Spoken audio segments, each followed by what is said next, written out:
Vamos continuar falando sobre o livro de Daniel no capítulo 8. Mas enquanto você abre sua Bíblia aí, quero dar as boas-vindas a você e agradecer pela tua presença aqui nesse domingo, nessa noite especial de aprendizado da Palavra do Senhor. Sejam muito bem-vindos. E Deus abençoe também os internautas, os amigos que estão nos acompanhando pelo YouTube, pelas redes sociais. Deus abençoe rica e poderosamente cada um de vocês. E Deus seja louvado pela presença de todos que estão aqui hoje conosco para prosseguirmos nesse aprendizado, né? Eu confesso para vocês que tem temas na Bíblia que não são fáceis de ser pregados. E é mais fácil dar uma palestra, né? Preparar uma aula. Mas alguns temas para serem pregados são um pouquinho complexos. Mas Deus seja louvado, porque nós estamos hoje no penúltimo tema sobre o juízo, ok? Hoje é o penúltimo. Domingo que vem será o último da série de 8 para a gente retomar Daniel de forma normal, ok? Lembrem-se que essa série de 8 sermões do juízo são apenas um parêntese dentro do capítulo 7 e 8 de Daniel, tá bom? Depois a gente prossegue então no livro de Daniel como estávamos fazendo antes. Abra sua Bíblia então em Daniel capítulo 8, por gentileza. Daniel capítulo 8. Daniel 8. O passador não está por aqui. Antes de lermos Daniel 8, enquanto me trazem um passador, hoje nós começamos aqui às 5 da tarde, uma coisa que eu gostaria que pegasse e se perpetuasse. Eu convidei Rosildo, convidei os anciãos para nos encontrarmos aqui no domingo às 5 horas da tarde para fazermos uma única coisa: orar. Só para orarmos.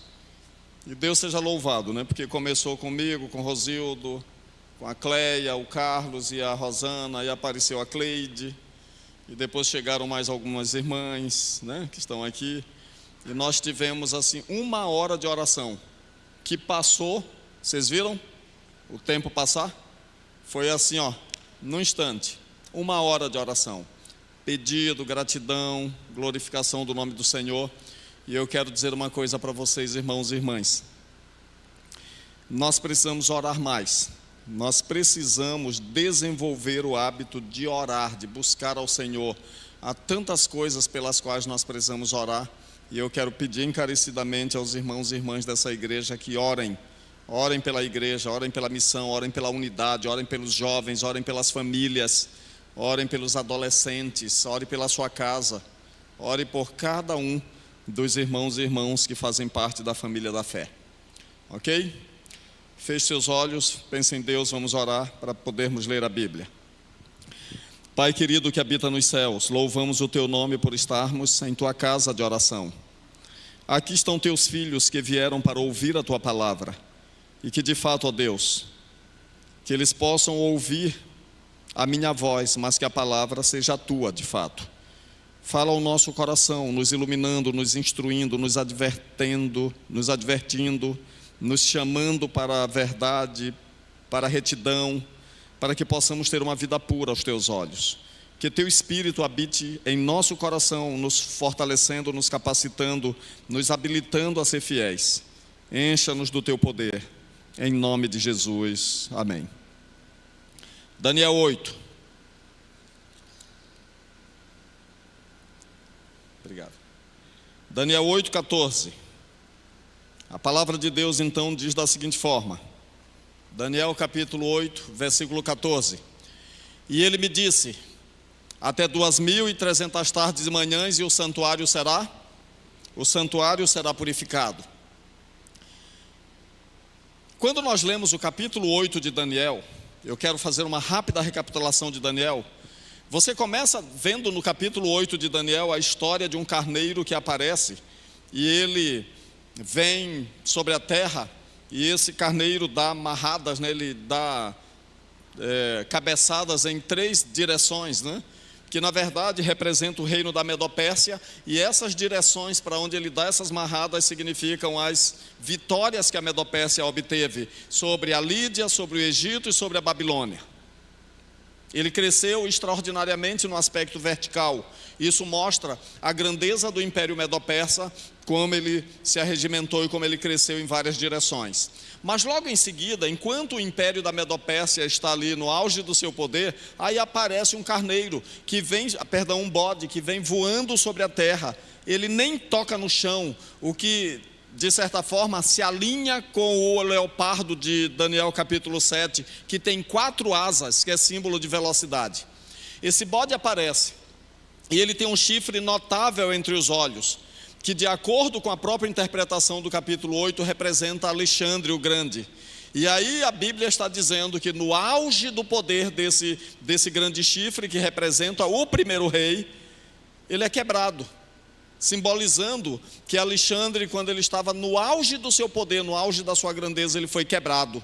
Ele morreu com 33 anos de idade lá na Babilônia, quando ele havia se tornado um grande conquistador praticamente do mundo todo. Aí a Bíblia diz então que no lugar desse chifre, no bode, aparecem 4 grandes chifres que se estendem para o norte, para o sul, para o leste e para o oeste. Aí no versículo 9 a palavra de Deus diz que de um deles o quê? De um dos chifres ou de um dos 4 pontos cardeais? Nós entendemos através de uma exegese mais minuciosa que de um dos 4 pontos cardeais surge uma ponta pequena.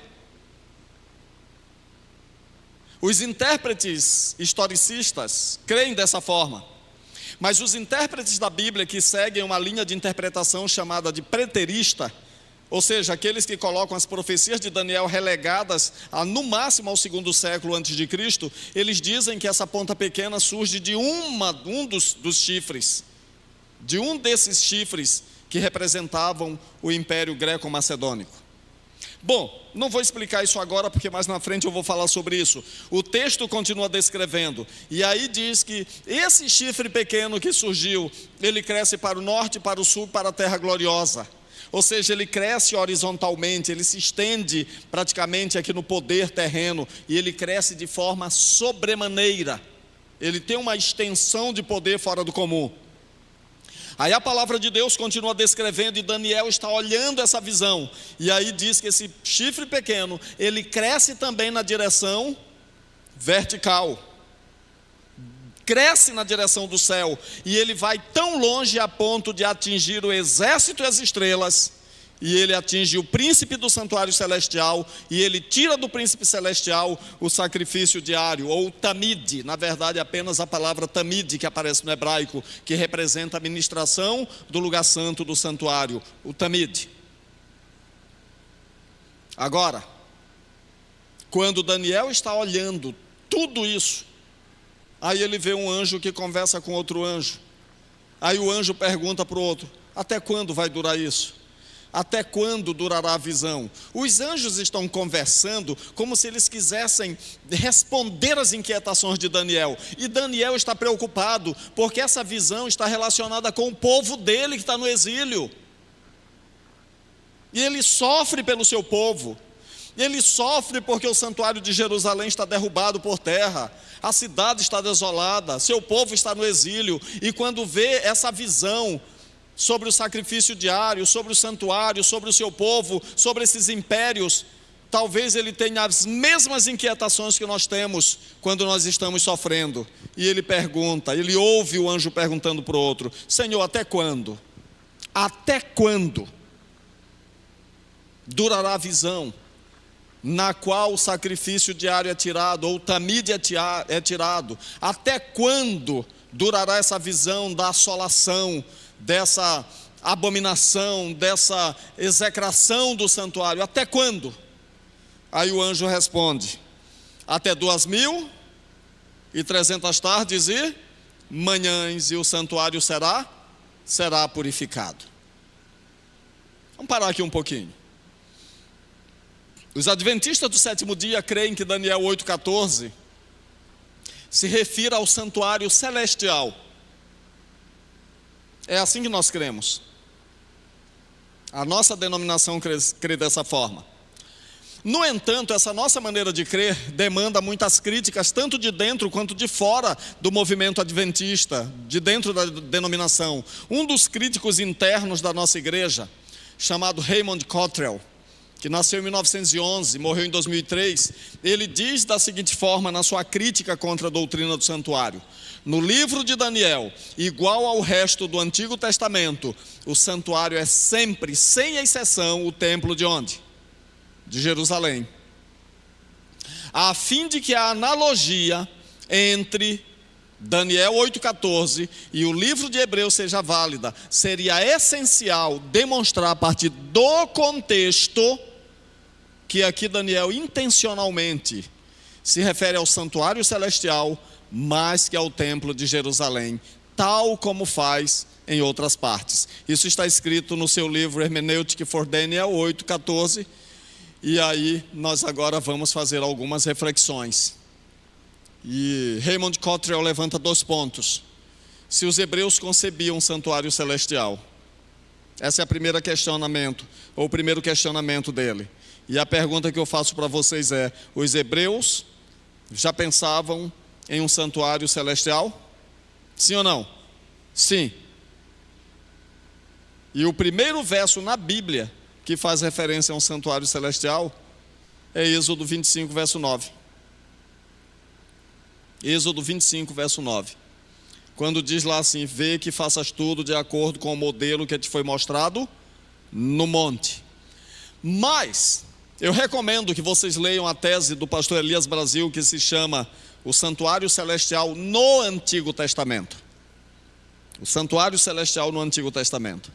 Nós temos um outro erudito de Novo Testamento, que é aqui brasileiro também, Leonardo Nunes, filho do pastor Luiz Nunes, que alguns de vocês conhecem, e ele escreveu a sua tese de PhD sobre o santuário celestial no Novo Testamento.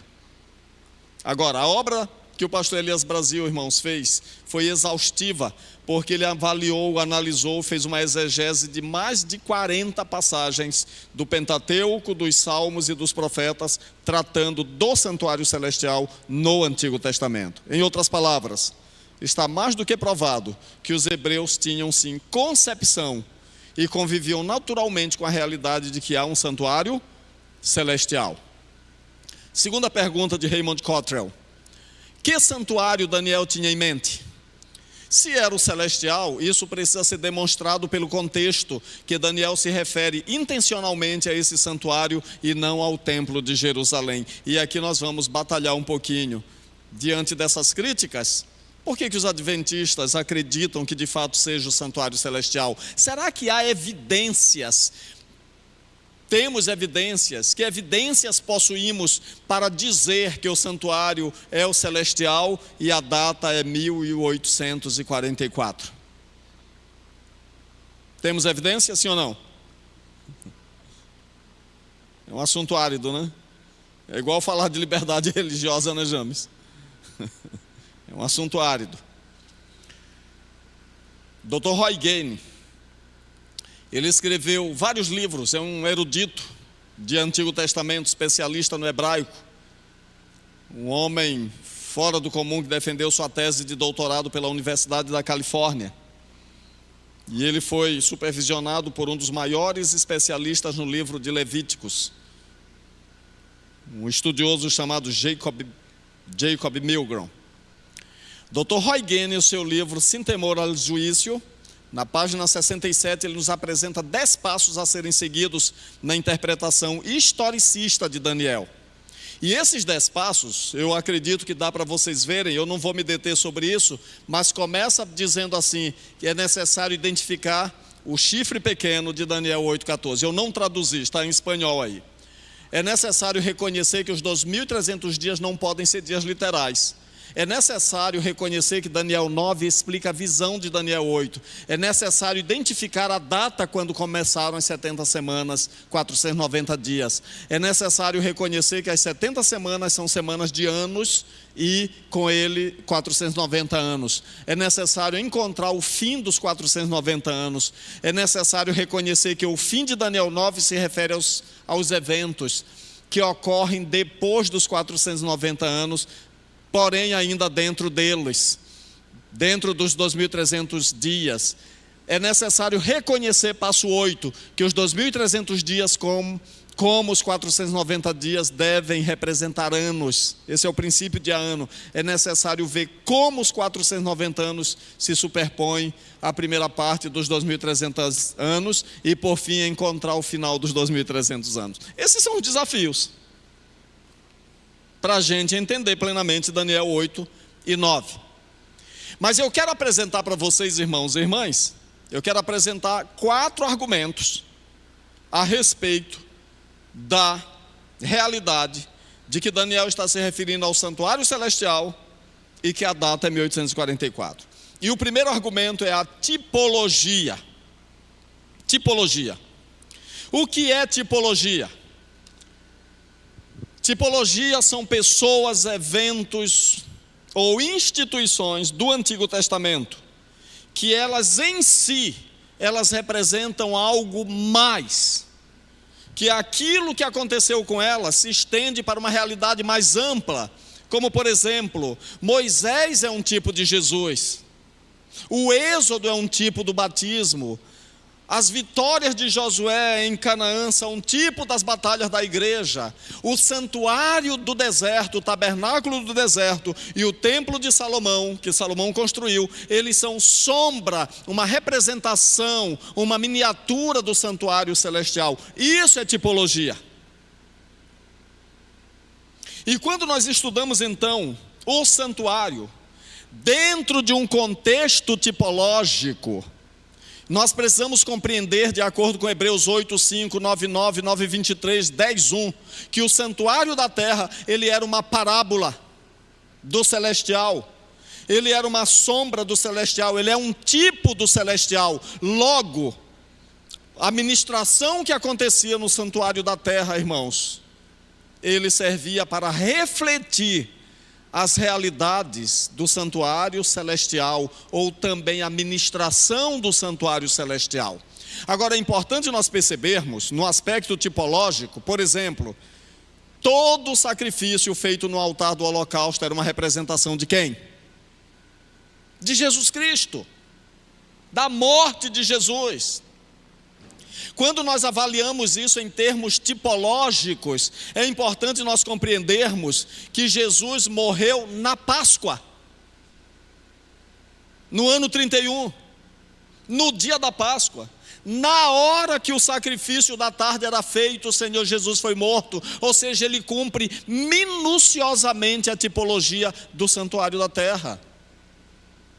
Se nós avançarmos pelo aspecto tipológico, logo após a Páscoa, começava uma festa chamada Pães Asmos, era no dia seguinte. E a Bíblia diz que Jesus é o pão da vida, e que ele apresenta os asmos da justiça. Está escrito lá em Romanos, 1 Coríntios também. Logo em seguida, no terceiro dia após a Páscoa, a palavra de Deus diz que havia a festa das primícias. O sumo sacerdote chegava e apresentava os primeiros frutos da colheita israelita. O que aconteceu no terceiro dia após a morte? Jesus ressuscitou como primícia dos que dormem. 50 dias depois da Páscoa, tinha outra festa maravilhosa lá do santuário, uma festa do Senhor, chamada Festa do Pentecostes. Chamada Pentecostes porque eram 50 dias, o título em hebraico é Shavua, que vem de semana, de setes. E agora então, exatamente 50 dias depois da ressurreição de Jesus, 50 dias depois da Páscoa, Pentecostes. Pentecostes. Lá no primeiro Pentecostes, no Êxodo, a nação de Israel foi organizada como povo de Deus.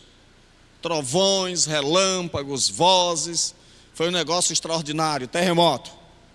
Agora, 50 dias depois da morte de Jesus, trovões, vento, fogo. Só que agora o fogo veio sobre a igreja. Sabe o que significa isso? Que lá no primeiro Pentecostes, Deus estava fundando uma nação que deveria ser sua igreja na terra, o povo de Israel. Agora, no cumprimento tipológico ou antitípico, o Senhor Jesus está criando um novo Israel chamado igreja. não mais restrita ao território palestino. Agora o Israel de Deus estaria espalhado pela terra toda, porém a fundamentação desse novo Israel começa com os 12, igual o Israel antigo, fundamentado nos 12 patriarcas. Isso é tipologia. Agora, irmãos, depois da festa do Pentecostes, então vinha no 7º mês, a última festa praticamente da primavera, a festa das trombetas. A festa das trombetas. E aí vem uma coisa interessante. Quando você abre a Bíblia no livro do Apocalipse, irmãos, as 7 trombetas começam a tocar no ano 31. As 7 trombetas começam a tocar com a queda de Jerusalém. Você percebe a tipologia, o equilíbrio, o paralelismo entre as festas típicas e a realidade antitípica, que vai se desdobrando de forma mais ampla. E aí eu quero apresentar para vocês de uma forma rápida esse quadro. São vários eruditos adventistas explicando um pouquinho sobre as trombetas. Eu gostaria que vocês batessem os olhos aí em 2 pelo menos. Edwin Tilly, que é o segundo aqui, a 3ª fila, e Merv Maxwell. Olha só isso aí. Primeira trombeta, juízo sobre Jerusalém, 1º século. Segunda trombeta, juízos de Deus sobre Roma pagã, a queda de Roma. Terceira trombeta, juízos de Deus e a professa igreja cristã. Aqui ó, juízos de Deus sobre a professa igreja cristã, ou seja, a verdade foi misturada com o erro. Aí nós já estamos no 3º século, para o 4º, e até o 5º. E aí nós chegamos então na 4ª trombeta, trevas da Idade Média. A Bíblia diz lá que a trombeta toca e o sol escurece. As trevas morais, espirituais trazidas. Eu quero que você perceba, não os eventos, porque de acordo com a interpretação de cada um, os eventos podem mudar um pouquinho, mas observem uma coisa que é especial: o prosseguimento das trombetas ao longo da história. A 5ª trombeta, irmãos, olhem aqui para a 3ª coluna aqui desse lado, ela nos leva ao surgimento do islamismo e nos deixa na data de 1449 praticamente, ok? E aí finalmente nós chegamos à 6ª trombeta e nós vamos chegar de 1449 até ao ano de 1840.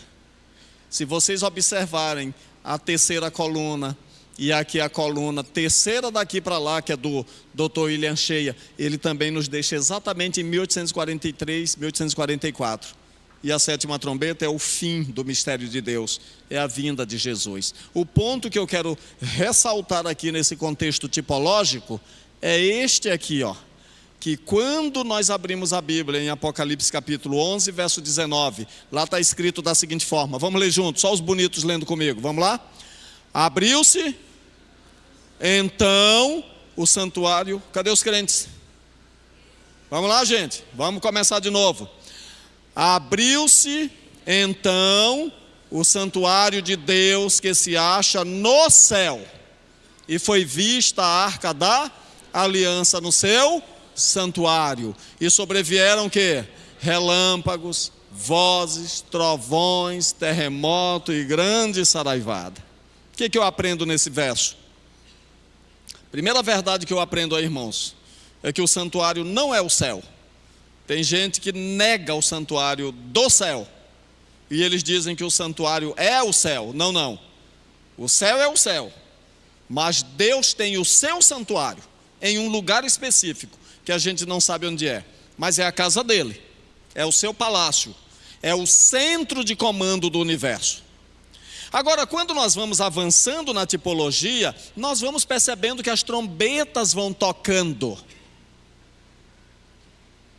E curiosamente, irmãos, no tabernáculo da terra, as trombetas tocavam para anunciar que o dia da expiação estava chegando. As trombetas começavam a tocar 10 dias antes do dia da expiação. O que a Bíblia nos ensina no Apocalipse com as trombetas? Que as trombetas começam a cair com a queda de Jerusalém, anunciando juízos regionais, juízos parciais, mas elas estão anunciando para a chegada de um juízo maior, mais amplo. E aí quando nós chegamos no capítulo 11, 19, tem uma menção explícita sobre a arca do concerto, e a arca do concerto ficava dentro do lugar santíssimo, que só era aberto uma vez por ano. Que dia era? No dia da expiação, que era o dia do juízo. Pela tipologia, por essa movimentação antitípica, nós chegamos pelo tocar das trombetas a 1840, 1844. E a pergunta é: o santuário de Jerusalém ainda estava de pé nesse tempo? Sim ou não? De forma alguma, não tinha como. Não tinha a mínima possibilidade. Não tinha a mínima possibilidade. Tipologicamente, irmãos, Daniel não poderia estar se referindo ao santuário de Jerusalém, sob hipótese alguma, quando ele fala sobre a purificação do santuário. Então a abertura do lugar santíssimo aqui, queridos, está relacionada ao dia da expiação, que é juízo, de acordo com Levíticos 16. Segundo argumento que eu tenho para apresentar para vocês, para mostrar que o santuário que Daniel está tratando é o santuário celestial: a unidade estrutural de Daniel. Vejam, os teólogos protestantes e católicos, especialmente os que seguem a linha preterista de interpretação da Bíblia. Só abrindo uma notinha de rodapé para dizer que quando você estuda profecias, você precisa adotar uma escola de interpretação profética. Nós adventistas somos historicistas. Por que somos historicistas? Porque quando nós olhamos o capítulo 2 de Daniel, quando nós olhamos o capítulo 12 do Apocalipse, nós percebemos uma sequência linear nos eventos, que começa com a Babilônia, a Medopérsia, a Grécia, a Roma dividida e vinda de Jesus. Essa é uma sucessão de eventos linear no palco da história. E esses eventos começam nos dias do profeta e vão até o segundo advento de Jesus. Essa é a nossa linha interpretativa. No entanto, duas escolas de interpretação profética a mais foram criadas. Uma chamada preterista e a outra futurista. Os preteristas, eles pegam as profecias e deslocam completamente para o passado. Porque os preteristas, na maioria das vezes, eles seguem uma linha evolucionista de interpretação da história. Então eles dizem que não há sobrenaturalismo no profeta, não há como ver o futuro. Então eles acreditam num fenômeno que é chamado de vaticínia ex eventus, onde o profeta fala de coisas usando uma linguagem futurista, mas na verdade ele está olhando para trás. Essa é uma forma de tentar explicar a Bíblia, tirando da Bíblia o seu elemento preditivo, tirando da Bíblia o elemento metafísico. Em contrapartida, os futuristas, eles pegam os eventos aí proféticos e eles atribuem ainda tudo a um futuro aí que vai para 7 anos de perseguição, o anticristo que virá, não seguindo uma linha historicista, mas uma linha mais focada no momento apenas do tempo lá na frente. Agora, queridos, a maioria dos teólogos preteristas, eles dizem que esse poder do chifre pequeno de Daniel 8, que se espalha verticalmente, cresce horizontalmente e verticalmente, seja Antíoco Epifânio ou Antíoco IV. E os críticos que defendem, então eles argumentam dizendo que Daniel 7 trata de uma coisa, Daniel 8 é outra coisa. E eles dizem que essa ponta pequena é Antíoco por causa da sucessão irregular de Antíoco. Antíoco não deveria ser rei. Quando o irmão dele, que era rei, morreu, o filho deveria ser rei. Mas aí Antíoco assumiu o trono de forma irregular. Ele perseguiu os judeus, de fato. E ele também profanou o santuário. Por causa desses 3 argumentos, a maioria dos teólogos dizem então que Antíoco Epifânio, o 8º rei de uma dinastia de 20 reis seleucidas, eles dizem então que Antíoco era a ponta pequena de Daniel 8. O detalhe é o seguinte: qual é a relevância disso, pastor? Falar de um rei histórico num sermão de domingo. O detalhe é que se a ponta pequena for Antíoco Epifânio, não faz sentido nós afirmarmos que essa é uma referência a 1844. Por quê? Porque Antíoco viveu de 175 a 163 a.C. Então a profecia é deslocada para o passado, caso seja ele. Mas a pergunta é: a ponta pequena é Antíoco?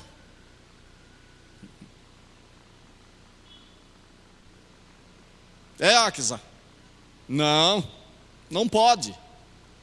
Dr. William Shea, um dos maiores especialistas em Daniel e na doutrina do santuário, ele levanta aí alguns argumentos para provar pelo texto e pela história que Antíoco Epifânio não satisfaz na sua pessoa as credenciais desse poder que foi tão grande, tão poderoso, que é descrito em Daniel 8 como a ponta pequena. Por quê? Primeiro ponto, a natureza do chifre. O chifre como símbolo para rei e reino. Antíoco foi apenas um rei, ele não representava um reino. Então o chifre pequeno não está se referindo a uma pessoa, mas a um sistema como um todo. Segundo argumento, a grandeza comparativa do chifre pequeno. A grandeza comparativa. O chifre pequeno, irmãos, ele cresce para o norte, para o sul, para a terra gloriosa e para o céu. Aí então vem um segundo argumento: as atividades, as conquistas. Para o sul, Roma conquistou o Egito. E Antíoco? Não. Antíoco foi na direção do Egito para conquistar o Egito. Nesse tempo a Roma estava começando a entrar no cenário internacional. Aí Roma mandou apenas um general. O general foi sozinho no seu cavalo e se encontrou com Antíoco e suas tropas. E o general romano desceu do cavalo, traçou uma linha no chão e disse assim: até aqui você vem. Se você passar daqui para cá, haverá problema. Ele passou? Não passou. Antíoco não conquistou o Egito, que é o sul. A Bíblia diz que a ponta pequena conquista o sul, a terra gloriosa e também o oriente. Quando ele foi para o oriente, ele morreu lá na batalha. E a terra gloriosa, ele foi expulso da Judéia. Os judeus, basta vocês lerem o livro de Macabeus, eles se arregimentaram, combateram contra Antíoco e o expulsaram. Então ele não poderia jamais ser a ponta pequena, conforme está descrito aí. Mas temos mais argumentos. Atividades antitemplo: deitar por terra o lugar do seu santuário, que é a palavra hebraica makon, que significa fundamento, estrutura. Antíoco Epifânio, ele profanou o templo de Jerusalém, mas ele não o derrubou. As ações dele não equivalem à descrição do texto. Outro argumento: o tempo, o fator tempo do chifre pequeno. Em Daniel 8, 23 diz que no fim do seu reinado, no fim do reinado de quem? De um daqueles 4 lá. No fim do seu reinado, surgiria um chifre pequeno. O grande detalhe é que quando termina a dinastia Seleucida, ou dos gregos, é importante nós percebermos que a dinastia dos Seleucidas consistiu de uma série de mais de 20 reis. Eles reinaram de 311 a 65 a.C. E Antíoco foi o 8º da série. A ponta pequena não surgiria no meio de uma dinastia, ela surgiria no fim da dinastia grega. Então Antíoco não se encaixa. A duração. A profanação do santuário no período de Antíoco começou aí, no 15º ano, 15º dia do 9º ano, do 9º mês do ano, a profanação do santuário por Antíoco foi no 15º dia do 9º mês de 145 da era Seleucida, de acordo com 1 Macabeus 1, 54 e 55. A restauração do altar foi no dia 25 do 9º mês do ano 148. Olha a importância dessa data. 145, 148. Aqui temos um período de 3 anos e quantos dias? 10 dias. Nem 2.300 dias literais e nem 1.150 dias, como alguns católicos dividem, alguns teólogos católicos e protestantes dividem em 1.150 dias, que eram os dias do santuário, e eles dizem que 2.300 tardes e manhãs não se refere a 2.300 dias corridos, mas a 1.150 dias. Nem que você faça essa partição, nenhum desses períodos se encaixa na descrição do tempo de profanação e restauração do santuário, de acordo com as datas que nós vimos aí, conforme o livro de 1 Macabeus. Então não dá para encaixar isso em Antíoco Epifânio. Outro argumento, a natureza da ponta pequena. A Bíblia diz que ele seria destruído sem auxílio de mãos humanas. Antíoco morreu de causas naturais. A origem do chifre pequeno, esse aqui é um dos problemas maiores que nós temos na exegese do texto.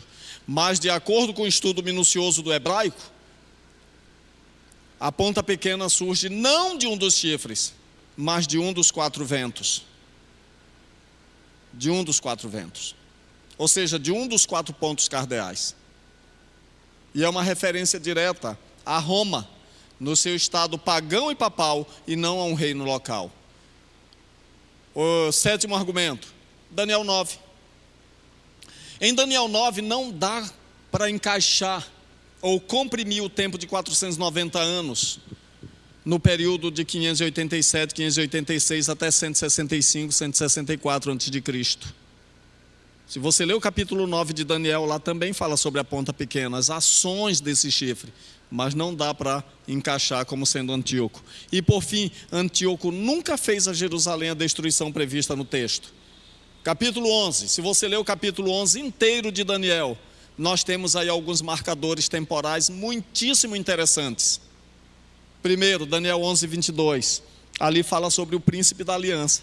Quem era o príncipe da aliança? Jesus, morreu no ano 31 depois de Cristo.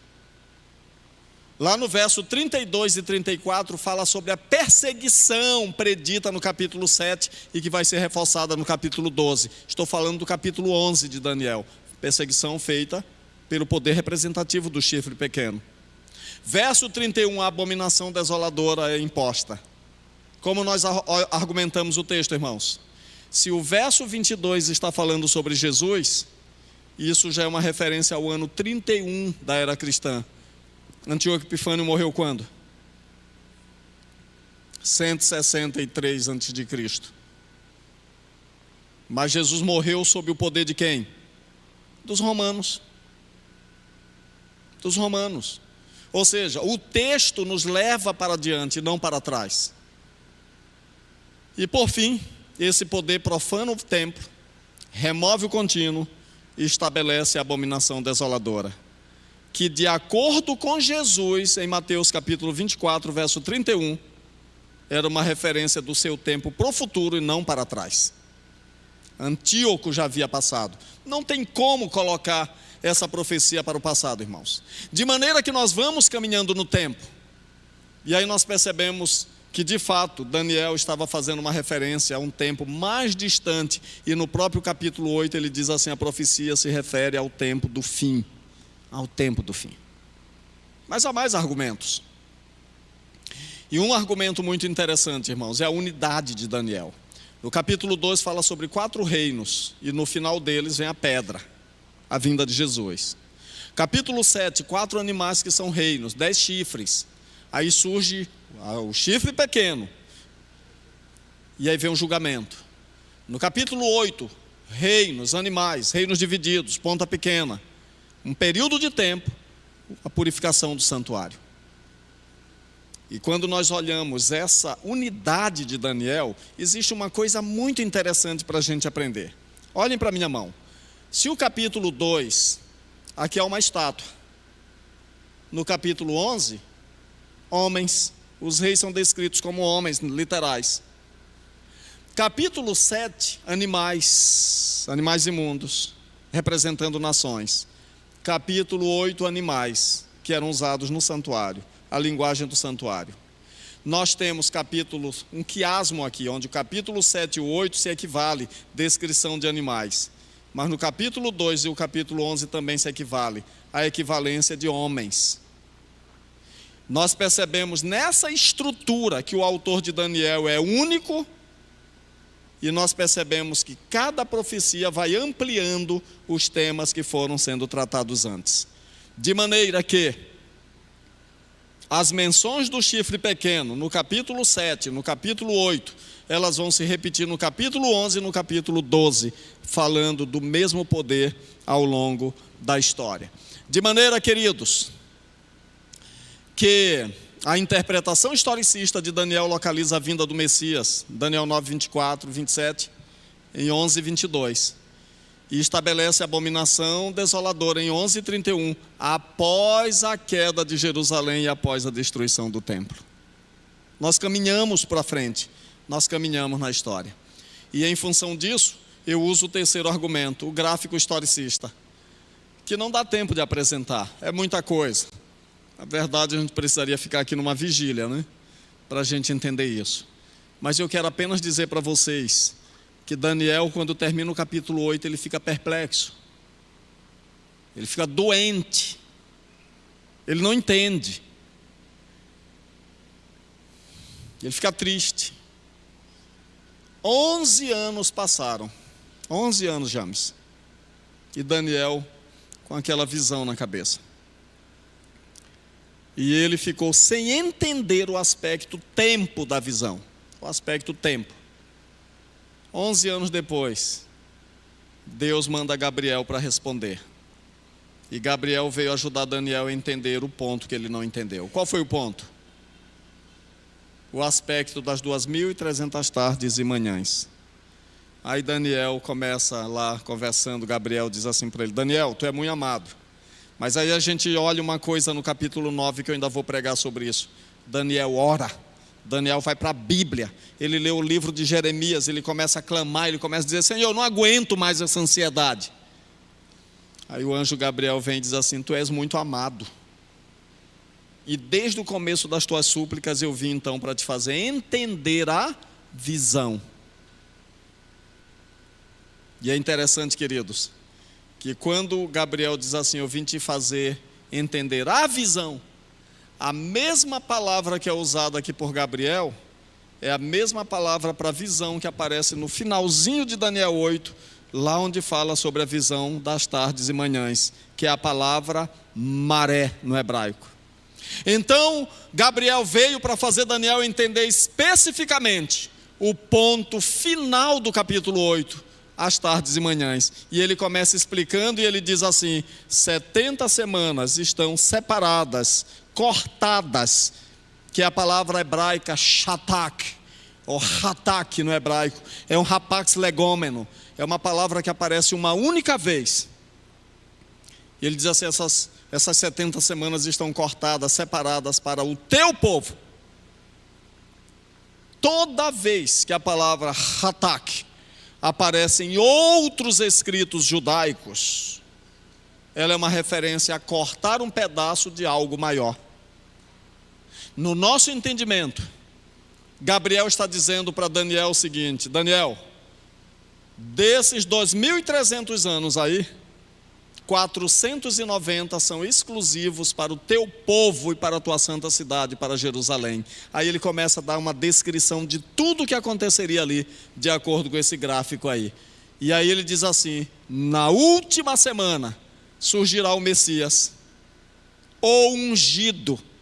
Quando foi que Jesus apareceu em cena? Ele foi ungido no ano 27, quando ele foi batizado. Na metade da semana o príncipe será morto. Jesus foi morto no ano 31 e meio. Na metade da semana. E ele diz assim: na última semana o Messias fará uma firme aliança com muitos. Provavelmente no ano 34 Estevão morreu. De 2.300, 490 são tirados. E esses 490 nos levam ao ano 34. Isso significa que ainda restavam 1.810 anos dos 2.300 para se cumprirem. Se no ano 34, 490 anos terminam, 34 mais 1810, chegamos a que ano? 1844. E aí, queridos, são os eventos que vão acontecendo no decorrer do tempo. Agora, tem muita gente que não gosta dessa interpretação e não aceita. Mas nós aceitamos, porque ela tem fundamentação bíblica, ela tem coerência. E sabem, o último argumento, queridos, é que o santuário da terra não tem como se encaixar na descrição que é feita sobre o santuário ali em Daniel 8. Por quê?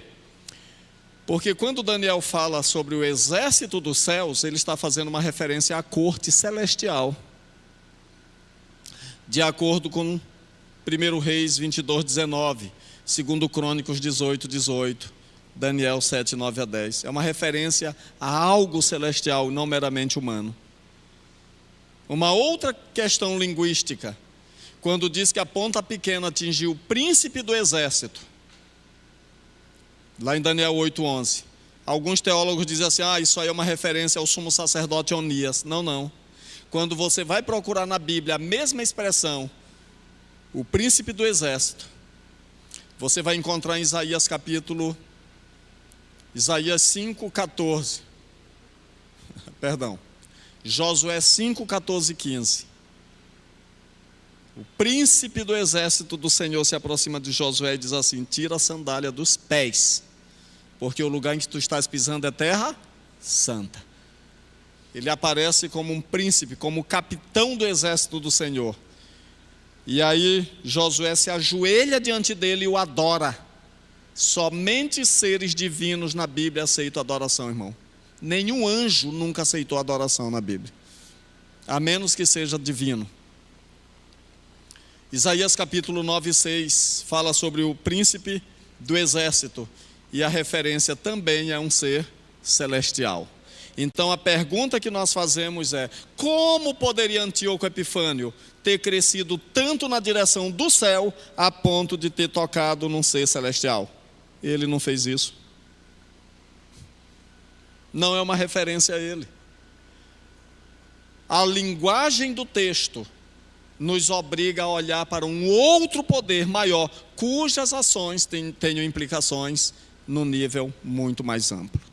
Bom, eu não sei se vocês entenderam, mas eu quero só terminar dizendo para vocês, queridos, que isso é significativo. A linguagem da purificação do santuário é significativa. Por quê, pastor, que é significativa?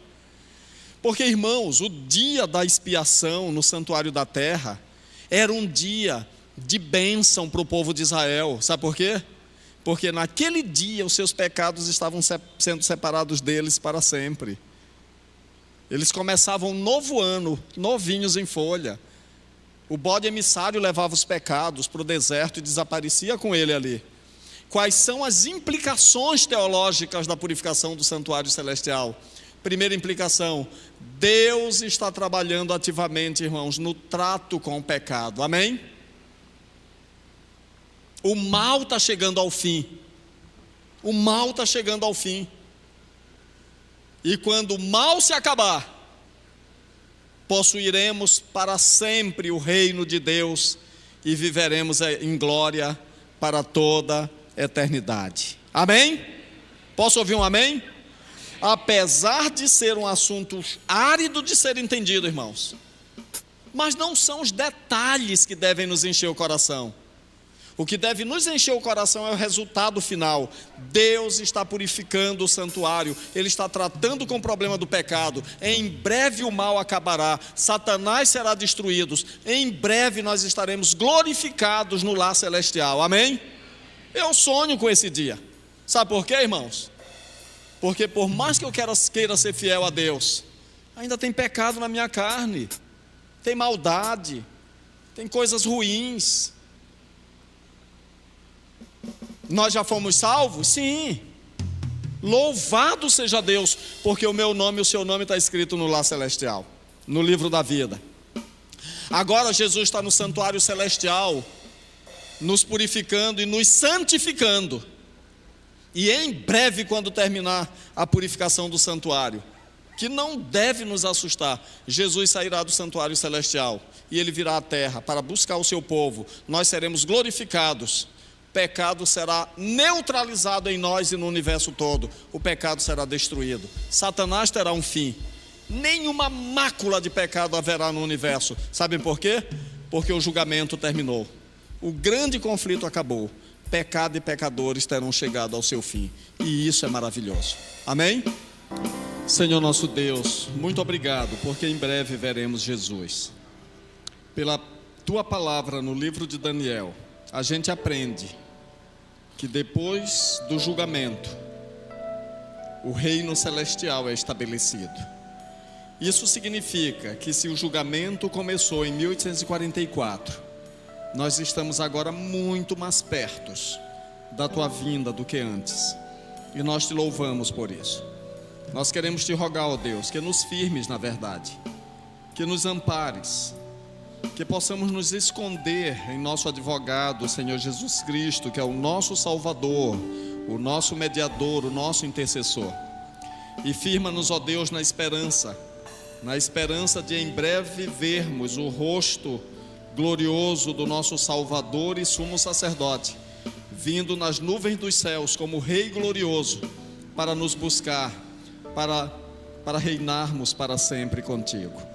Senhor, sustenta a nossa fé, alimenta a nossa esperança.